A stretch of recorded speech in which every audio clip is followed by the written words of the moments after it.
Hello everyone, আসসালামু আলাইকুম। কেমন আছেন সবাই? চলে আসলাম তার ব্লগ নিয়ে। তো আমি আজকে খুব মজার একটি রেসিপি শেয়ার করব। সেটা হচ্ছে মুড়ির দিয়ে রসপ্যাড়া মিষ্টি। তো আমার সাথেই থাকুন, দেখতে থাকুন মুড়ি দিয়ে আমি কীভাবে রসপ্যাড়া মিষ্টি তৈরি করি। এদিকে হচ্ছে আমি প্রায় 100 গ্রামের মতো হচ্ছে মুড়ি নিয়ে নিয়েছি। সেই মুড়িটাকে ব্লেন্ডার জারে দিয়ে হচ্ছে আমি গ্লিন্ড করে নিয়েছি। আর নিয়ে নিয়েছি হচ্ছে 2টা ডিম, দিয়ে দিয়েছি 1/3 কাপ গুঁড়া দুধ।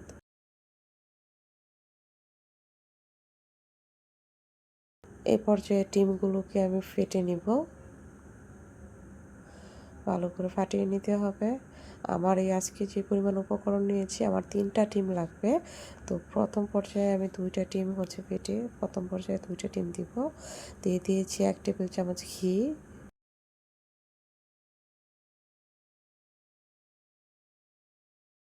দিয়ে দিব 1/2 টেবিল চামচ বেকিং সোডা। মিশ্রণগুলো ভালো করে উপকরণগুলো মিক্সড করে নিতে হবে। হাত দিয়ে ভালো করে বেশ কিছুক্ষণ সময় নিয়ে উপকরণগুলোকে মিক্সড করতে হবে।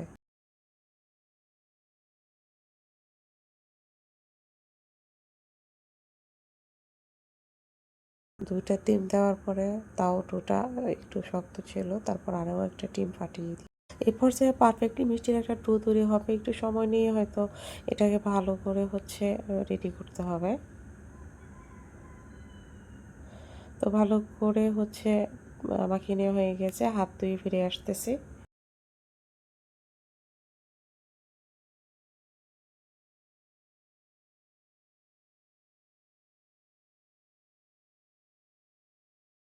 হাতের মধ্যে একটু ঘি লাগিয়ে নিয়েছি, ঘি লাগিয়ে নিয়ে মিষ্টির একটা শেপ দিয়ে মিষ্টিগুলোকে তৈরি করে নেব। গুটি রসপ্যারা মিষ্টিটা কিন্তু খেতে খুবই মজার হয়। পার্সোনালি আমার খুব ভালো লাগে। বাইরেটা মাওয়া দিয়ে পুর করা থাকে, বাহির দিয়ে সাইডটা, আর ভিতর সাইডটা রসে ভরপুর থাকে। তো এইভাবে একে একে সেম শেপ দিয়ে হচ্ছে সবগুলো গুটি রসপ্যারাগুলো তৈরি করে নেব।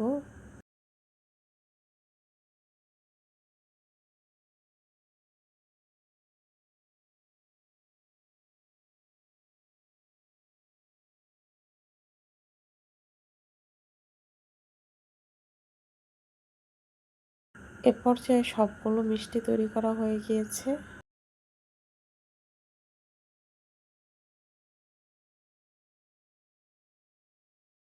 চুলায় একটা প্যান বসায় দিয়েছি, দিয়ে দিব 3 কাপের মতো, 1/2 কাপ দিয়ে 3 কাপের মতো চিনি, দিয়ে দিব সেম কাপ দিয়ে হচ্ছে 1 কাপের মতো পানি, আর দিয়ে দিয়েছি হচ্ছে 2টি এলাচ ভালো একটা সুঘ্রাণের জন্য।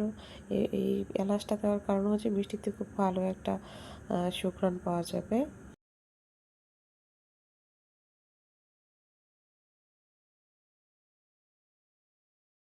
চিনির শিরাটা কিন্তু পারফেক্টলি হচ্ছে চিনিটা গলে যখন ফুটে উঠবে তখন পানিটা, তখনই কিন্তু হচ্ছে চিনির শিরাটা রেডি হয়ে যাবে। চিনির শিরাটা খুব বেশি ঘন করা যাবে না, তাহলে হচ্ছে এই মিষ্টিগুলোর মধ্যে হচ্ছে চিনির শিরাটা ঢুকবে না। তো আমি হচ্ছে যখন মিষ্টিগুলোকে ফুটন্ত চিনির শিরাতে দিয়ে দিয়েছি, মিষ্টিগুলো কিন্তু এক একটা ফুলে তার দ্বিগুণ হয়ে গিয়েছে, দেখতেই পাচ্ছেন।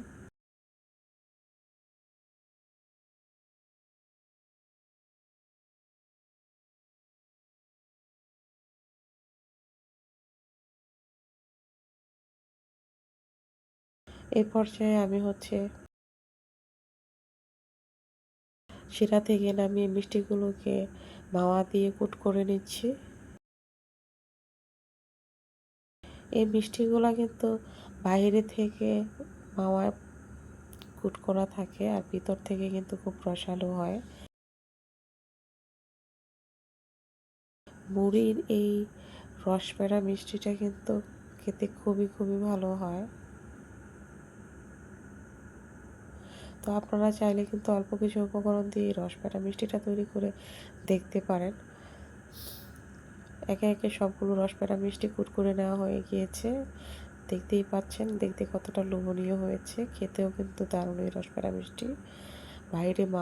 বাইরে থেকে মাওয়া দিয়ে কোট করা থাকে, ভিতর থেকে কিন্তু খুবই রসালো আর স্পঞ্জি, খেতে কিন্তু খুবই ভালো লাগে। ভিডিওটি ভালো লাগলে লাইক কমেন্ট শেয়ার দিয়ে পাশে থাকবেন। চ্যানেলটি অবশ্যই সাবস্ক্রাইব করে দেওয়ার অনুরোধ রইল। ফিরে আসবো এরপর কোনো একটি ভিডিও নিয়ে। সে পর্যন্ত আপনারা সবাই ভালো থাকবেন, সুস্থ থাকবেন। Take care. আল্লাহ হাফিজ।